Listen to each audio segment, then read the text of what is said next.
Radio Shanghai.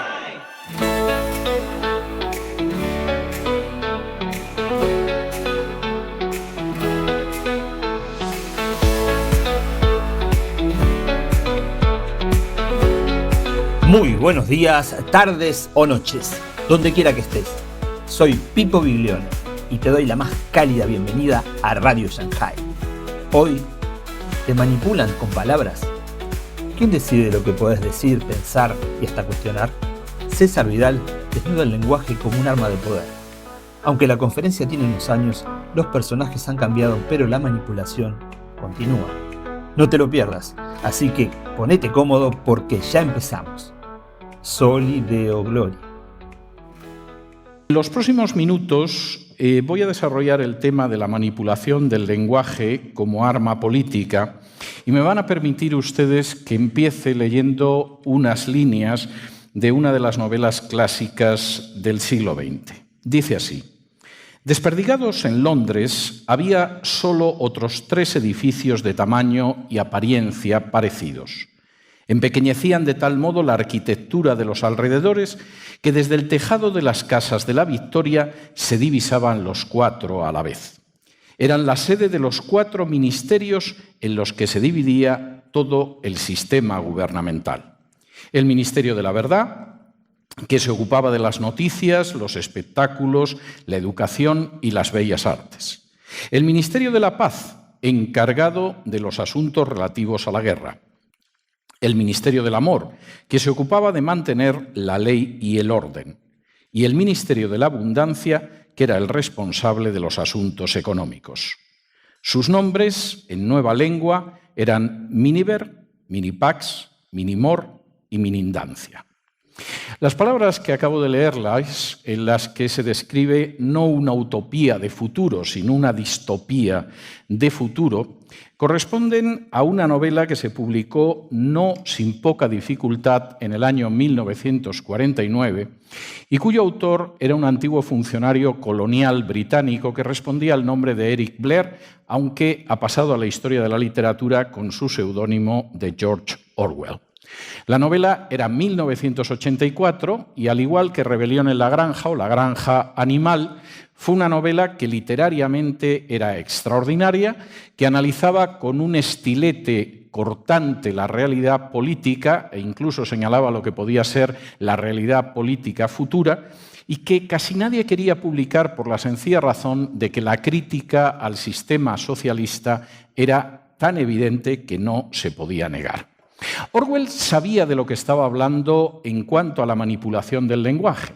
Podía expresar de una manera que, si uno no leyera el resto de la novela, resultaría cómico cómo se manipulaba a la población simplemente desde los 4 ministerios que formaban el gobierno de ese ente futuro, de esa Inglaterra socialista en la que vivía el protagonista de su novela. De manera bien significativa, el Ministerio del Amor se ocupaba de la ley y el orden. Sin duda la ley y el orden son importantes, pero no parece que sea lo que más encaje con la idea de amor. El Ministerio de la Paz era precisamente el ministerio que se dedicaba a la guerra. El ministerio de una población, de manera consciente y cruel, muerta de hambre, era precisamente el Ministerio de la Abundancia. Y el Ministerio de la Verdad se ocupaba de actividades como los medios de comunicación o las artes, que no eran nada más que canales indiscutibles de mentira y manipulación. En ese sentido, la manipulación del lenguaje era tan absolutamente clara que Orwell se permitió inventar palabras como la famosa double tag o doble lengua, que permitía manipular el lenguaje para que el lenguaje dijera exactamente lo contrario de lo que se suponía que debía decir. Y, por cierto, en ese mundo en el que Orwell describía cosas extraordinarias, tengo que decir que hace unos años descubrí con enorme sorpresa que Orwell, más que inventar sobre el futuro, en muchos aspectos simplemente describía la realidad que él había vivido en España. No voy a relatar el final de 1984 porque supongo que entre los asistentes puede haber gente que no haya leído el libro y no sería elegante destriparles su conclusión. Pero para aquellos que hayan leído 1984 y que conozcan el final, tengo que decirles que la tortura pavorosa que George Orwell relata en las últimas páginas de su novela es una tortura que efectivamente se aplicó en España, que la aplicaron los agentes de Stalin y que en uno de mis libros, En Checas de Madrid, yo reproduzco gráficamente lo que es el manual del NKVD para actuar en la Unión Soviética y, por supuesto, también en España, y aparece dibujada de manera muy clara la misma tortura a la que se ve sometido el desdichado Wilson en 1984. George Orwell imaginaba el futuro, pero desde luego no imaginaba que la manipulación del lenguaje fuera un arma política. Ahí no trazaba el futuro, describía un pasado que él había vivido en España en 1937, donde estuvo a punto de ser fusilado no por el ejército de Franco contra el que combatía, sino por los agentes de Stalin en Barcelona y, por supuesto, estaba marcando algo real, una de las grandes armas desde el siglo XX para conseguir someter a los demás políticamente es la manipulación del lenguaje. En los próximos minutos quisiera detenerme en algunos de los movimientos ideológicos que han utilizado esa manipulación del lenguaje, esa doble lengua, esa desvirtuación de la realidad para poder avanzar en términos políticos. Y en ese sentido son algunos de ellos anteriores a Orwell, pero orwellianos hasta la médula, y otros posteriores a Orwell y parece ser que discípulos aprovechados. En primer lugar, la utilización, la manipulación del lenguaje como un instrumento político que va más allá de la mera propaganda y que acaba convirtiéndose en un sistema entretejido de enorme coherencia, de un peso absolutamente irresistible, se produjo con el marxismo-leninismo. Subrayo lo de marxismo-leninismo porque, a fin de cuentas, Lenin era un hereje marxista, enmendó la plana de Marx en algunos aspectos y, por supuesto, lo hizo convencido de que mejoraba la táctica y la estrategia del filósofo alemán. Y en ese sentido, los aportes de otros autores a Lenin, como es el caso, por ejemplo, de Nechayev, no son en absoluto pequeños ni desdeñables. Lenin estaba reformando, recreando el marxismo y permitiría que efectivamente llegara al poder. Y ahí ciertamente parece bastante claro que concibió algunos aspectos de la manipulación del lenguaje como instrumento político. Por ejemplo, el bolchevismo creó por primera vez un término que todavía hoy resulta indispensable en ciencia política, agitprop, agitación y propaganda. Lo que tenía que servirse a las masas no era información, no era educación, no era ni siquiera concientización, lo que había que servir era agitación y propaganda, siguiendo el principio claramente leninista de que la mentira es un arma revolucionaria. Y esto implicó la manipulación del lenguaje desde distintos puntos de vista. Por ejemplo, el marxismo-leninismo consiguió crear palabras mordaza, una forma de manipulación del lenguaje que sigue teniendo un enorme éxito a día de hoy. Había palabras que inmediatamente silenciaban a cualquier persona que quisiera debatir o discutir la situación política que existía, las medidas que se pudieran tomar, etcétera, etcétera. Las palabras mordaza de Lenin inicialmente, que podían ser lo mismo lacayo, que pequeño burgués, que guardia blanca, se encontraron en algún momento con innovaciones verdaderamente extraordinarias, como el uso del término fascista en un sentido totalmente negativo. Tengo que decir que, en términos reales, el fascismo es un movimiento político de carácter socialista y nacionalista, fundado por el italiano Benito Mussolini y que tiene unas consecuencias, una definición y unos límites muy claramente fáciles de delimitar. Lo que tuvo, sin embargo, muy claro el marxismo-leninismo a partir de Stalin es que eso era indiferente. Fascismo era la palabra mordaza que permitía manipular el lenguaje y silenciar, denigrar y condenar a la muerte civil y quizá a la muerte física a aquellos que no estuvieran dispuestos a rendirse al estalinismo. Fascista, por supuesto, era Mussolini, que lo era. Fascista, por supuesto, era Hitler, que no era exactamente fascista, pero que tenía muchos puntos de paralelo con el fascismo italiano. Lo podían ser otros movimientos que sí se consideraban herederos de Mussolini.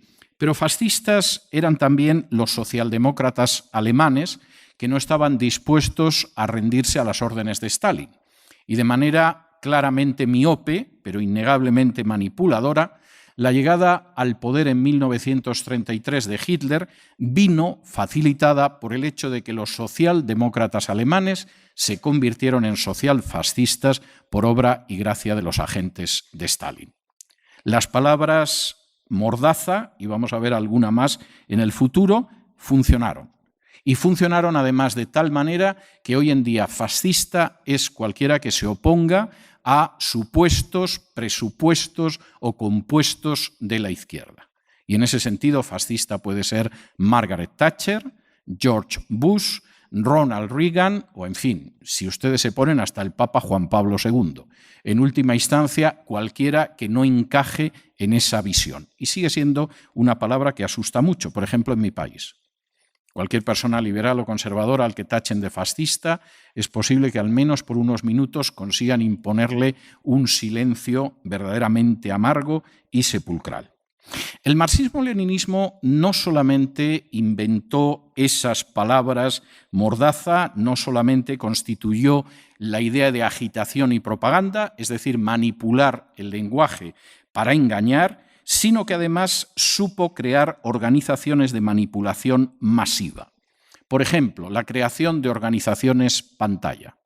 Esas organizaciones que en su momento siempre firmaban manifiestos de intelectuales y artistas en favor del gobierno de Stalin, supuestamente democrático y liberal, y crean que no exagero cuando utilizo los términos, estoy diciendo la definición que algunos de los que viajaban a la Unión Soviética daban después del gobierno de Stalin, organizaciones pantalla que decidían quién era intelectual y quién era simplemente reaccionario, organizaciones pantalla que decidían cuál era la ortodoxia artística, de manera que determinados autores estaban condenados, como podía suceder con escultores o pintores, y, por supuesto, organizaciones pantalla que siguen actuando a día de hoy.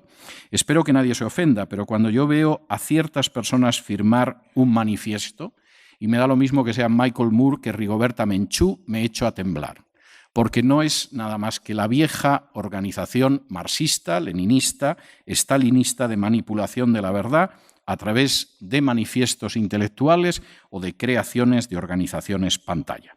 Por cierto, algunos de los personajes que protagonizaron esa manipulación de la verdad seguramente no son tan conocidos como Goebbels, el ministro de propaganda del Tercer Reich, pero en buena medida fueron mucho más eficaces.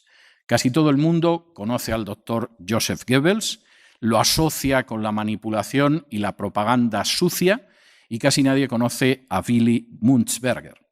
Bueno, Willy era también alemán, era comunista, trabajó para Lenin, trabajó para Stalin, y créanme ustedes que Goebbels a lo más que llegó fue alumno aventajado del buen Willy, al que, por cierto, casi nadie llegó a conocer y supo crear las categorías de la manipulación del lenguaje con fines políticos. En segundo lugar, y siguiendo la estela de lo que es ese marxismo-leninismo, y dentro de esa manipulación del lenguaje está lo que algunos han decidido denominar neosocialismo, socialismo del siglo XXI o bien populismo. Es decir, distintos regímenes de orientación izquierdista surgidos en Hispanoamérica después del Foro de Sao Paulo, donde de alguna manera se pretende mantener un lenguaje de izquierdas, aunque en la práctica tengo que decir que algunos de ellos están en términos estrictos, no pretendo utilizar una palabra mordaza, no pretendo denigrarlos, describo, algunos de ellos están mucho más cerca del fascismo de Mussolini que del marxismo-leninismo. por ejemplo, el régimen chavista de Venezuela. En 1991 cayó la Unión Soviética. No fue el final del uso del lenguaje manipulado con finalidades políticas, no fue el final de las dictaduras de izquierdas, fue simplemente la mutación. Y tengo que decir que en el caso de esos regímenes a los que se unió la vieja dictadura castrista en Cuba, pero que incluía a una dictadura no tan vieja de corte sandinista en Nicaragua, y por supuesto los regímenes de Bolivia, de Ecuador. En estos casos, verdaderamente el elemento orwelliano es casi radiográfico. Permítanme señalar 3 pilares en los que se han apoyado estos populismos, socialismos del siglo XXI, o como ustedes los quieran denominar, que recuerdan tremendamente a los 4 ministerios que componían el gobierno de esa Inglaterra socialista del futuro descrita en 1984. El primero de esos pilares ha sido la insistencia por parte de todos estos gobiernos en que la guerra es la paz.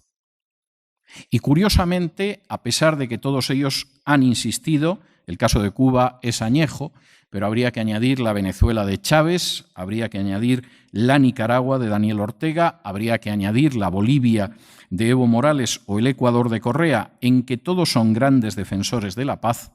Lo cierto es que en términos generales son regímenes que solo se mantienen sobre la base de un ejército politizado y del ejercicio de la violencia. Efectivamente, la guerra es la paz. Y en ese sentido no hay que engañarse para ver lo que mantiene en pie todavía a las dictaduras de Cuba, de Venezuela y de Nicaragua. Un ejército que no es el ejército nacional, sino un ejército que fundamentalmente es la columna vertebral del régimen y la garantía de que cualquier intento de disidencia será reprimido con sangre, como hemos tenido ocasión de ver en los últimos meses en la cercana Nicaragua. Castigar, por el contrario, a aquellos que han sometido a naciones a la violencia, como es el caso de los narcoterroristas de las FARC en Colombia, mostrarse contrario a la capitulación frente a esa guerrilla es considerado un ataque a la paz. La guerra es la paz. Es Orwell. Es el gobierno de varias de las naciones de Hispanoamérica. En segundo lugar, y dentro de la manipulación del lenguaje con fines políticos realizada por esas dictaduras populistas, socialistas del siglo XXI, o como ustedes quieran llamarlas, la miseria es la justicia de los pobres. A finales de los años 80 tuve ocasión de publicar algunos artículos sobre la base de los datos que se podían publicar ya en la Unión Soviética, aprovechando la apertura, la glasnost, que vino de la perestroika de Gorbachov. Por primera vez en la historia de la Unión Soviética, desde 1917, los datos no se manipulaban, se falseaban o se magnificaban. Por primera vez la prensa empezó a hablar de lo que sucedía en los hospitales psiquiátricos, de lo que pasaba en los hospitales, de lo que acontecía en las residencias de ancianos y de cómo no funcionaba el sistema social soviético. Y las cifras eran verdaderamente escalofriantes, en algunos casos dignas de naciones del tercer mundo. La supuesta legitimación de la dictadura soviética, la supuesta justificación de los millones muertos en los campos de concentración del Gulag se venía abajo porque el país no funcionaba. Ni siquiera en la Unión Soviética el denominado socialismo real funcionaba. Es más, se insistía en la justicia de los pobres cuando en realidad eso solo era miseria. Y por supuesto, un caso mucho peor y que además ha pervivido a la caída del muro de Berlín es el de Cuba, y es algo que se sigue multiplicando en estos regímenes. En términos generales, lo que se presenta como la justicia de los pobres no es nada más que la miseria de las poblaciones que surge de estos mismos sistemas. Y, por favor, no nos engañemos.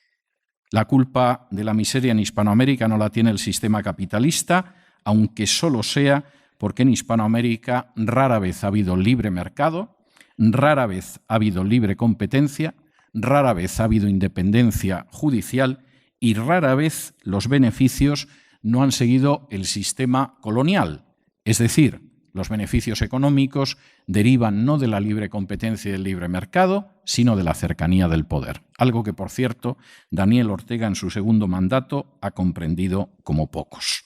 En ese sentido, y de nuevo la idea es bastante clara, el segundo pilar de la manipulación del lenguaje, los populismos, en el socialismo del siglo XXI, es que la justicia de los pobres, lamentablemente, lo que oculta es la miseria de los pobres y de los que no lo eran antes de la Revolución. El tercer pilar es que las tinieblas son la luz. Y de nuevo, aquí nos encontraríamos ante un proceso orwelliano. Posiblemente no es tan extraño que en esos populismos efectivamente las tinieblas se presenten como luz. A fin de cuentas, Hispanoamérica ha padecido durante décadas el martilleo de consignas como la opción preferencial por los pobres. Y hay que reconocer que para cualquiera que haya leído a los teóricos de la teología de la liberación, esto no puede ser sorprendente.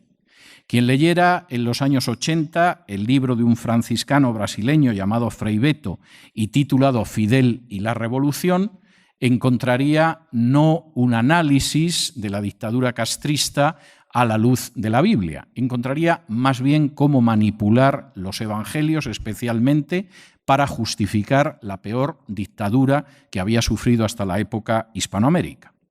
Quien leyera a los hermanos Boff, no solo Leonardo, que últimamente anda hablando de la diosa madre Tierra y de Gaia y de cosas parecidas, sino también a Clovis, por ejemplo, su manual Cómo hacer teología de la liberación, recordará que efectivamente dice que el texto que se utiliza para hacer teología de la liberación es la Biblia, pero aplicándole la metodología marxista.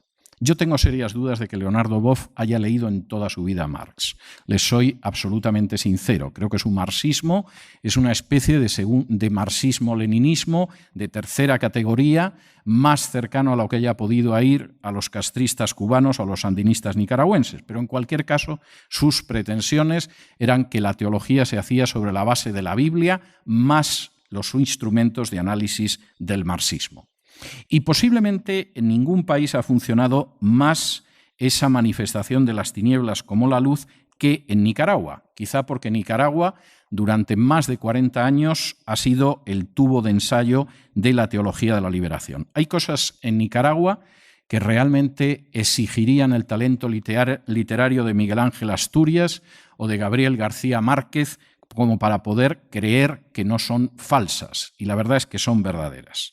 Que el personaje más importante de la clase política nicaragüense sea una mujer como Rosario Murillo, esposa de Daniel Ortega, que aparte de ferviente católica es bruja, entiendan esto no en un sentido peyorativo que no me permitiría nunca al hablar de una mujer, sino porque pertenece a la junta directiva de una organización internacional de brujas, lo que explica, por ejemplo, los brazaletes que suele llevar, que sea una persona que al mismo tiempo que se dedica a lanzar hechizos públicos o maleficios públicos sobre los enemigos de su marido, afirme que la Virgen ilumina a Daniel Ortega, que haya conseguido algo tan extraordinario como que el gran opositor de la dictadura sandinista en los 70, el cardenal Obando, acabara siendo un pilar de la dictadura sandinista, que haya logrado que efectivamente el lema que define a la dictadura sandinista sea «Viva Nicaragua cristiana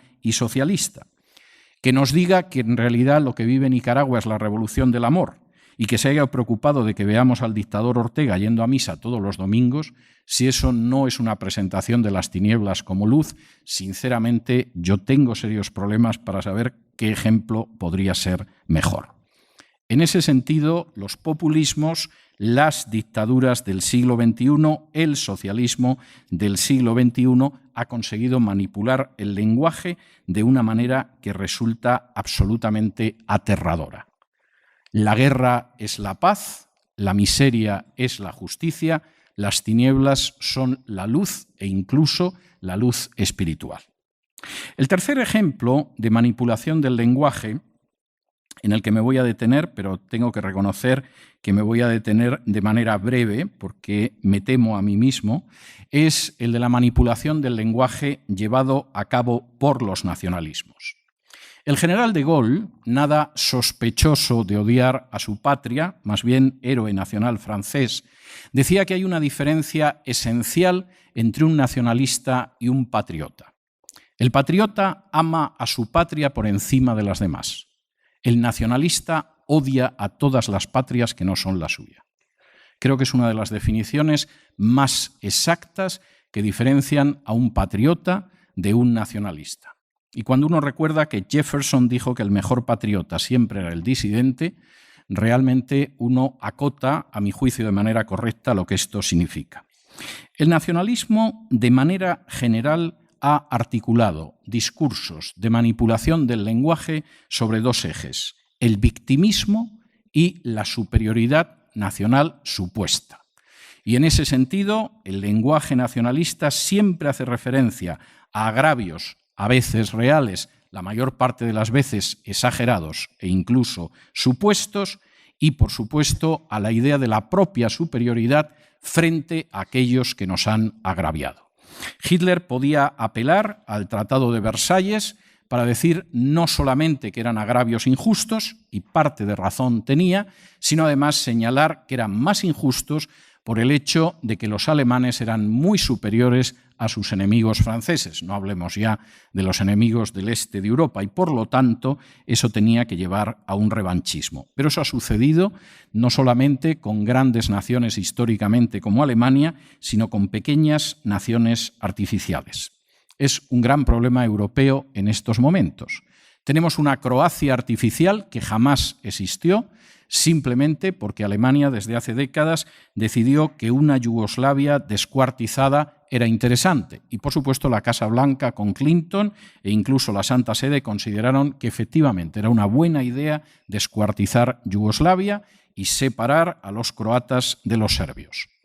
Tenemos una Ucrania como nación absolutamente artificial, contando una historia totalmente falsa sobre Rusia, que por cierto muchos compran y difunden, simplemente porque había que descuartizar a Rusia. Algunos se preguntan por qué Putin es tan popular. Permítanme hacer un pequeño paréntesis. Entre otras razones, porque Rusia perdió el 27% de su territorio después de la caída de la Unión Soviética. Pregúntense cómo se sentirían ustedes si Guatemala perdiera el 27% de su territorio en favor de alguna de las naciones limítrofes o se creara alguna nación independiente en Guatemala, por ejemplo, de indígenas, que a fin de cuentas no han terminado muchas veces de encajar en el conjunto nacional. Y no les quiero hablar del caso catalán o vasco porque puedo ponerme a llorar en estos momentos. En el caso de Cataluña, hace apenas unos días en España se celebraba un congreso de historia catalana pagado con el dinero de los contribuyentes, donde los asistentes han podido saber que el Quijote se escribió en catalán, porque Cervantes era catalán, que Leonardo da Vinci nació en Cataluña y pintó la Gioconda en Cataluña, que Erasmo de Rotterdam en realidad nunca fue de Rotterdam ni holandés, porque era catalán, y que incluso Santa Teresa de Jesús, nacida en Ávila y castellana hasta las trancas, también era catalana. Como ustedes comprenderán, a partir de aquí uno puede reivindicar lo que quiera, manipular el lenguaje y exigir cualquier cosa. Ese nacionalismo y esa manipulación del lenguaje con finalidades políticas es el responsable directo de 2 guerras mundiales. Algo que sería prudente recordar, aparte de otros males sin cuento. Y a fin de cuentas no debería sorprendernos porque a inicios de los años 30 un cabo austriaco condecorado 2 veces durante la Primera Guerra Mundial, que se llamaba Adolf Hitler, utilizó un lema electoral que era «Votat sentimiento». Lo que el cabo austriaco no se podía imaginar es que unas décadas después ese votat sentimiento sería repetido como lema electoral por Carod Rovira, dirigente máximo de la Esquerra Republicana de Cataluña. Finalmente, la manipulación del lenguaje da para mucho y, como Orwell señalaba, si efectivamente conseguimos tocar los sentimientos, no cabe la menor duda de que todo va a funcionar bien. El cuarto sector político en el que me quiero detener, relacionado con esa manipulación del lenguaje por razones políticas, es la ideología de género. La ideología de género ha conseguido, de una manera que desde luego muestra hasta qué punto es fácil manipular a las poblaciones, ha conseguido unir a la izquierda y a la derecha. Inicialmente surgió dentro de la izquierda buscando algún proletariado que sustituyera un proletariado que ya no existía en Europa Occidental. Y, por supuesto, ese proletariado podían ser las mujeres, podían ser los homosexuales y, en los últimos tiempos, además, son los inmigrantes africanos. Pero la ideología de género, sobre todo como consecuencia del impulso de otros movimientos políticos, ha terminado convirtiéndose en algo que va mucho más allá de la izquierda y que, desde luego, es asumido también por la derecha.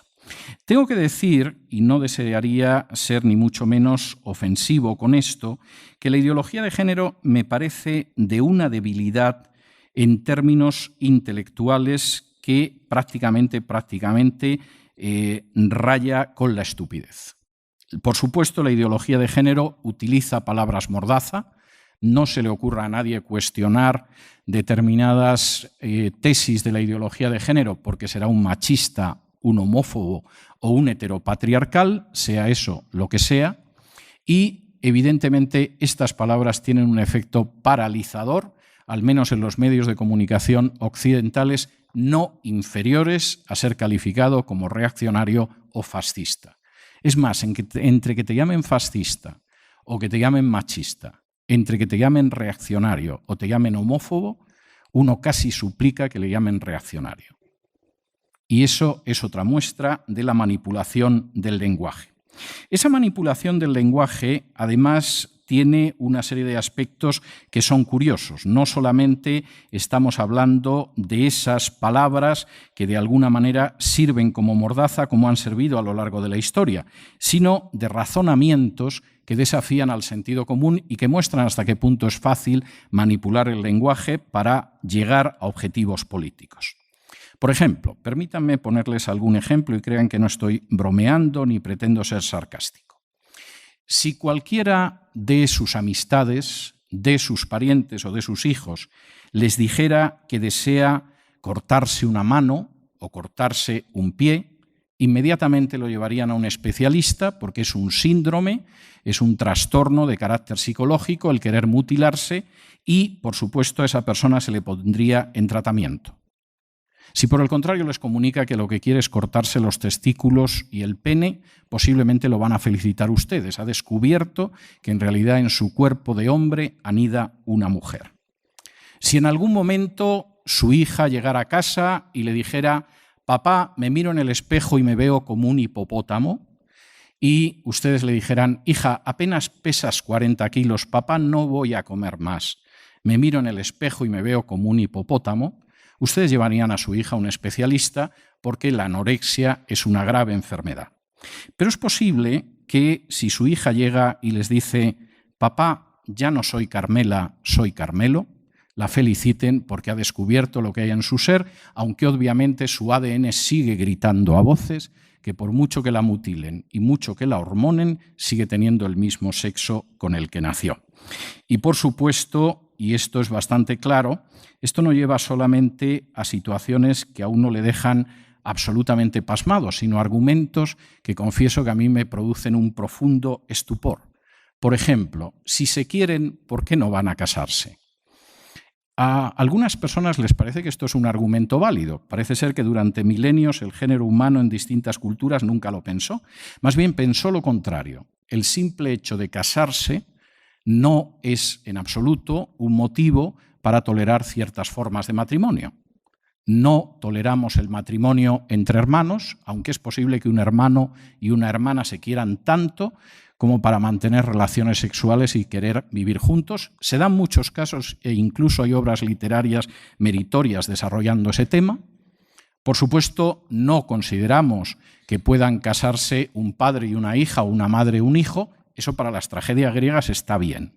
pero evidentemente consideramos que no suficiente como para dinamitar la institución del matrimonio y, sin embargo, hemos aceptado que eso es lógico. Por supuesto, en el punto al que hemos llegado en Europa, y se lo puedo anunciar, ya en los últimos meses se nos está anunciando que no solamente el matrimonio entre dos personas del mismo sexo es deseable, en los países en los que se ha legalizado, sino que además el sexo con niños es totalmente tolerable, incluso deseable.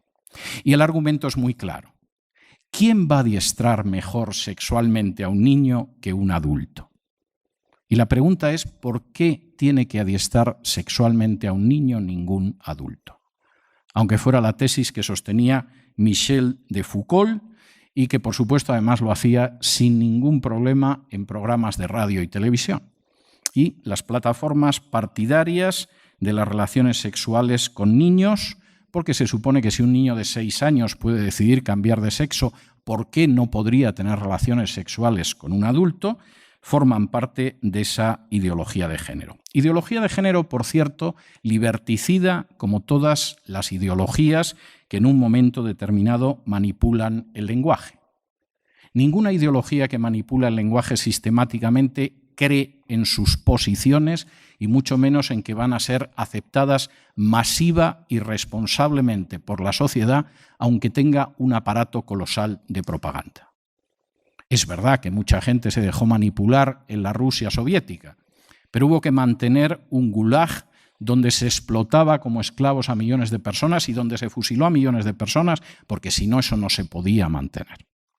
Es verdad que mucha gente fue entusiasta del nacionalismo de Hitler, pero lo primero que hicieron fue crear una red de campos de concentración como la red de campos de concentración soviética, porque es que hay gente que sigue teniendo la pésima manía de pensar por su cuenta.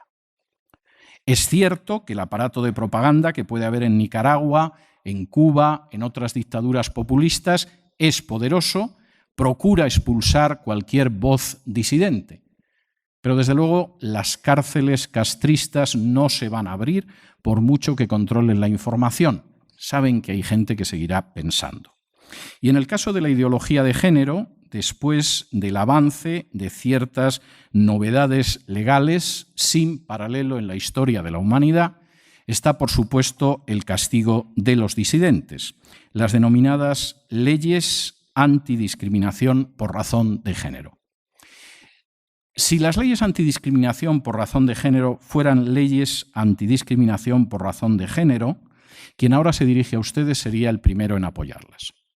Si efectivamente esas leyes castigaran el hecho de que se pudiera discriminar a una persona por su sexo, por su inclinación sexual, por su vida privada, estaría totalmente a favor de esas leyes. El problema es que las leyes de antidiscriminación por razón de género son leyes de inquisición y de castigo frente a aquellos que no se arrodillan ante la ideología de género. En el caso de España, para que vean que no tengo especial interés en cargar contra otras naciones europeas, estas leyes, que rigen en 11 de las 17 comunidades autónomas españolas, en un primer momento castigan a aquellos profesores que no difundan la ideología de género con el hecho de la suspensión laboral. A continuación, los castigan con el hecho de expulsarlos de su puesto de trabajo. Si siguen, por lo visto, en esta línea, por cierto, ya hay directores y profesores de colegios en España que han perdido su puesto porque decidieron que no tenían ninguna obligación moral de adoctrinar en la ideología de género a los alumnos. Si persisten en esto, pueden acabar hasta 2 años en prisión. La policía del pensamiento, de la que hablaba Orwell, desgraciadamente no es algo falso. Y la manipulación del lenguaje para acabar imponiendo ideologías liberticidas es una realidad. Y, por cierto, tengo que ir todavía más lejos. Ha llegado hasta tal punto que para un sector de la sociedad el hecho de suscribir o no la ideología de género es equivalente a respetar o no los derechos humanos. Y esto ha sido tan bien captado por algunos de los populismos hispanoamericanos que en la reforma de la Constitución cubana, donde no se habla de suprimir la pena de muerte, ni de acabar con la censura de prensa, ni de permitir la libre expresión, ni de que haya elecciones libres, ni cosa parecida a ninguna libertad ni ningún derecho humano, una de las reformas va a ser que el matrimonio dejará de ser entre un hombre y una mujer para ser entre cualquiera dos personas. Los castristas pueden ser criminales, pero nunca han sido estúpidos. Y saben que en esa triste Comisión de Derechos Humanos de Naciones Unidas ahora mismo es mucho más importante la adopción, por ejemplo, de niños por parejas homosexuales que el hecho de que los disidentes se sigan pudriendo de manera miserable y criminal en las mazmorras del régimen cubano. ¿Qué tenemos que hacer frente a esto? Y, por cierto, les adelanto que voy concluyendo. Pues, en primer lugar, ser conscientes del problema frente al que nos encontramos. Por cierto, problema, tengo que decirles, agudizado por el uso de las redes sociales. Yo soy un entusiasta de las redes sociales.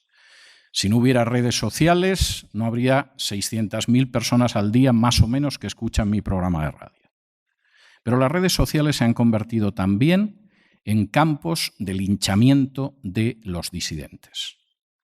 Cualquiera que en un momento determinado entra en Twitter, por ejemplo, ve cómo hay políticos a los que se lincha de la manera más miserable y periodistas a los que se lincha de la manera más miserable y escritores a los que se lincha de la manera más miserable. Y se hace manipulando el lenguaje con finalidades políticas. Frente a esto, hay que adoptar una conducta que desde mi punto de vista es clara. En primer lugar, tenemos que pensar. Esto parece una obviedad, pero crean ustedes que no es algo tan claro en una sociedad donde la manipulación del lenguaje es cada vez más extensa. Y realmente lo único que al final separa al ser humano de otros habitantes de este planeta azul es el hecho de que al parecer es racional.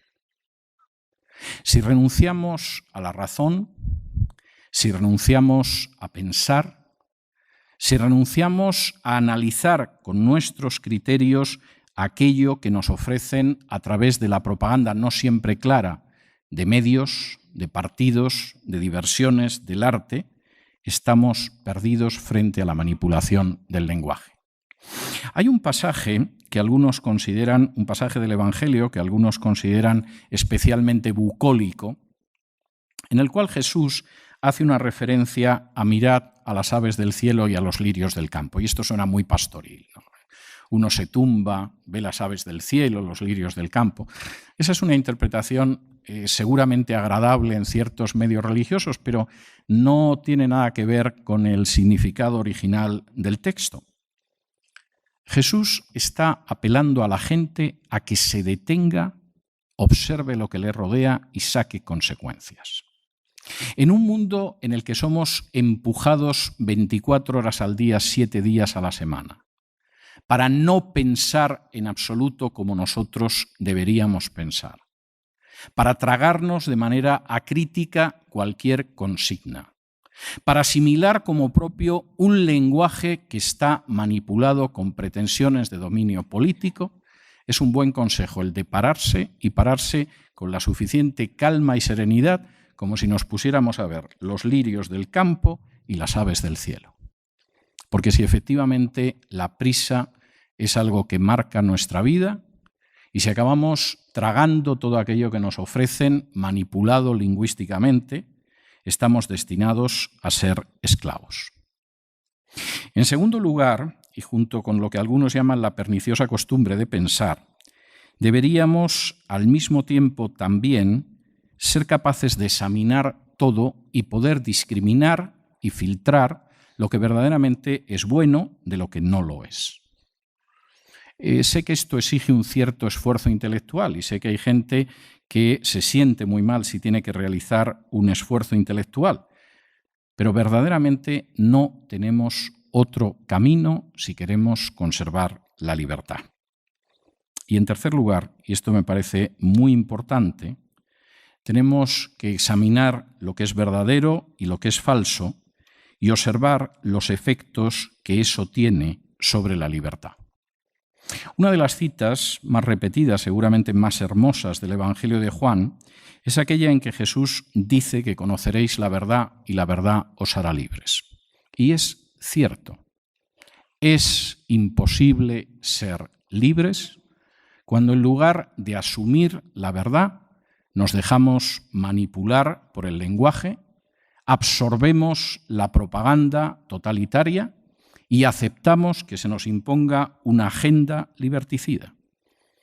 Necesariamente tenemos que pensar, examinar y finalmente observar los efectos de cualquier acción social, política y económica sobre la libertad. Para algunos de nosotros la libertad es extraordinariamente importante. No puede ser suprimida supuestamente para implantar la justicia, porque no hay justicia sin libertad. No puede ser suprimida para llevarnos al paraíso, porque solamente las hormigas se pueden sentir felices en un paraíso donde no hay libertad. No puede ser aniquilada para hacernos prósperos, porque ¿cómo se puede ser próspero cuando no tenemos algo tan preciado como la libertad? Por la libertad merece la pena luchar, combatir, incluso como en mi caso, exiliarse, porque efectivamente sin la libertad no nos diferenciamos del último de los insectos que puebla este planeta. Y eso significa que tenemos que asumir el compromiso de pensar, de buscar la verdad y de asumir esa verdad para ser libres, nosotros y nuestros hijos. Muchas gracias.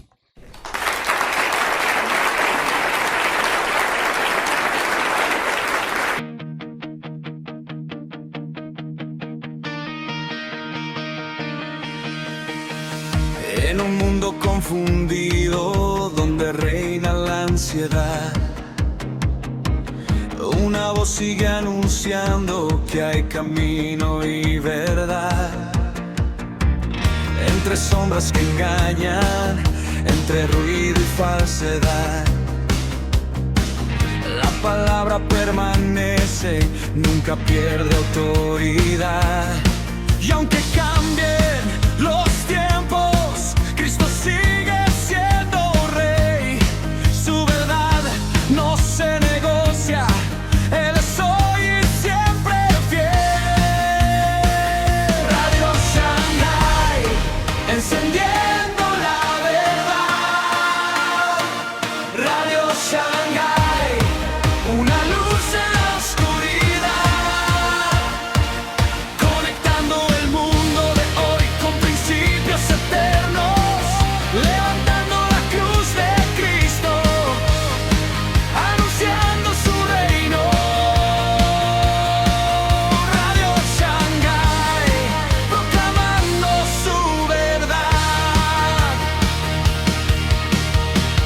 Cuando el hombre busca respuestas sin poderlas encontrar, el Evangelio sigue vivo, siempre listo para hablar. No son voces pasajeras ni promesas sin valor.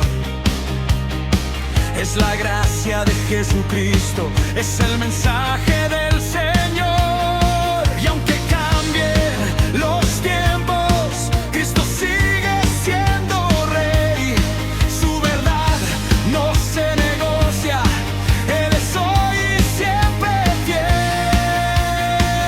Radio Shanghai, encendiendo la verdad. Radio Shanghai, una luz en la oscuridad,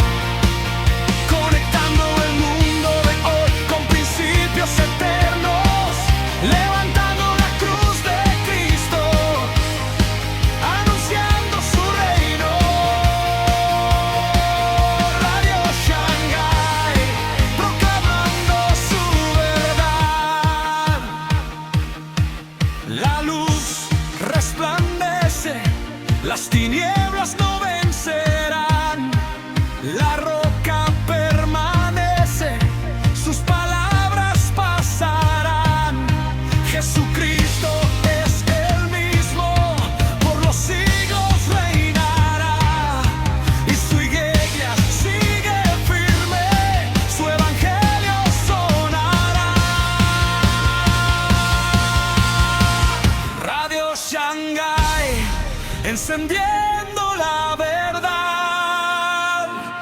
Radio Shanghai, una luz en la oscuridad, conectando el mundo de hoy con principios eternos, anunciando a Jesucristo, nuestro Salvador eterno. Radio Shanghai, la voz de la verdad. Radio Shanghai, hasta que Él vuelva otra vez.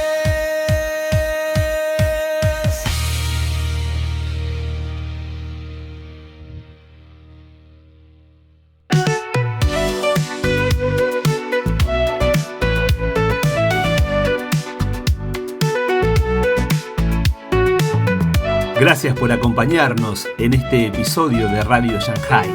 Tu apoyo nos ayuda a seguir conectando el mundo de hoy con los principios eternos. Por eso, te pedimos que te suscribas, nos dejes tu like para que más personas descubran este mensaje. No olvides seguirnos en Facebook, Instagram y Telegram para estar al tanto de todo. Te esperamos, Dios mediante, en nuestro próximo episodio. Que Dios te bendiga.